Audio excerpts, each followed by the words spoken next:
Hai sahabat-sahabat guru singa dimanapun kalian berada. Semoga kalian semuanya sehat selalu ya. Pernah nggak sih kalian mendengar atau melihat buaya putih? Kalau di kampung saya, nenek saya pernah bercerita buaya putih ini melegenda dan banyak versinya. Bahkan ada yang versi Kelantan dan Selangor Malaysia. Tapi hari ini saya ingin membahas tentang legenda buaya putih dari Indonesia. Mari kita terokai cerita hari ini.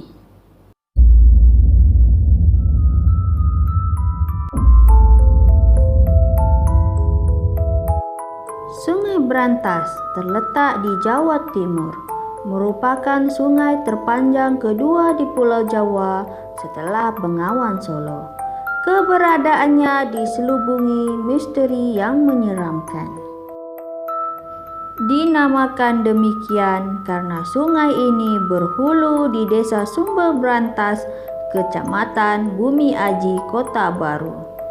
Aliran Sungai Brantas bersumber dari simpanan air Gunung Arjuno yang mengalir ke Malang, Blitar, Tulung Agung, Kediri, Jombang, dan Mojokerto. Pada era kerajaan-kerajaan Hindu-Buddha di Jawa, Sungai Brantas menjadi lalu lintas perdagangan dunia. Sungai Brantas memiliki panjang sungai utama 320 km dengan daerah aliran sungai mencapai 11.800 km kubik atau seperempat dari total luas keseluruhan Provinsi Jawa Timur. Sungai Brantas banyak menyimpan kisah-kisah horor dan misteri. Salah satu kisah yang terkenal adalah Kerajaan Ratu Buaya Putih.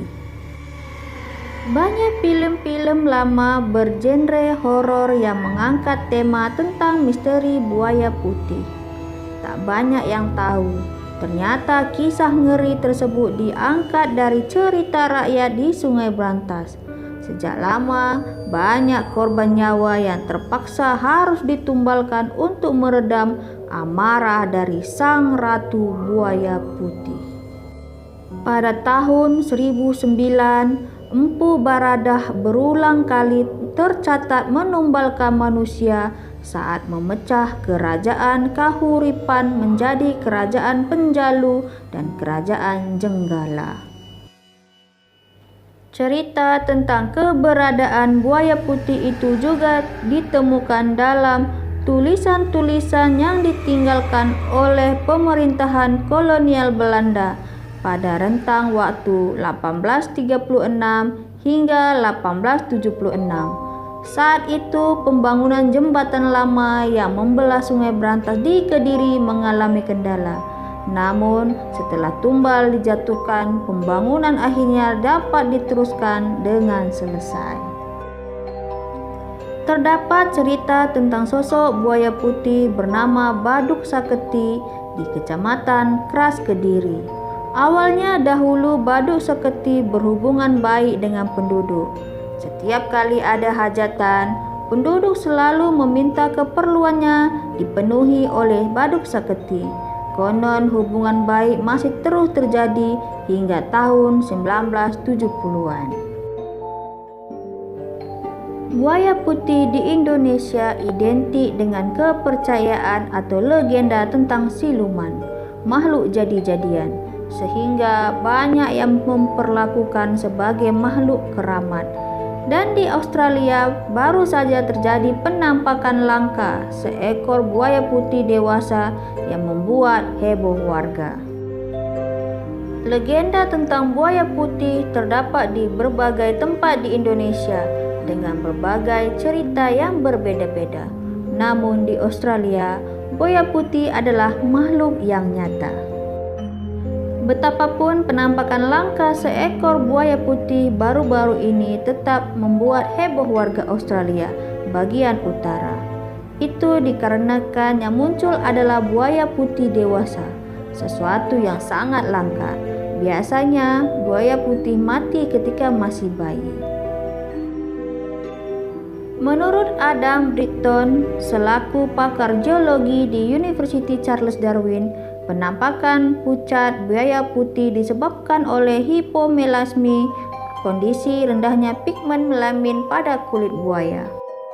Penampakan itu jelas berbeda dibandingkan warna buaya di Australia pada umumnya, yaitu abu-abu atau hijau. Kemungkinan hipomelasmi disebabkan genetik atau kondisi yang dialami semasa berada dalam telur. Selama masa inkubasi, jika telur menjadi terlalu panas di sarang, bisa ada penyimpangan dalam pembelahan sel dan menyebabkan mutasi, ujar Britton. Mutasi tersebut mencakup mutasi warna atau pola yang berbeda pada kulit buaya tersebut. Apakah kondisi ini langka untuk buaya putih? Buaya putih tidaklah jarang pada usia muda, khususnya di peternakan buaya, menurut Britton. Akan tetapi, dampak memiliki kulit putih bagi buaya pada usia muda adalah kesulitan menghindari predator. Lebih tidak biasa melihat buaya dewasa dengan warna kulit terang. Beberapa kali melihat buaya seperti ini, tapi wujudnya tidak sebesar yang ada di alam liar, tandas Britton.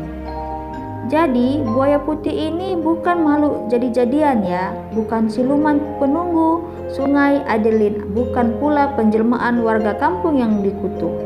Nah, menurut kalian gimana guys? Kalau kalian suka dengan cerita ini, silahkan komen di bawah ya. Apa pendapat kalian tentang buaya putih ini?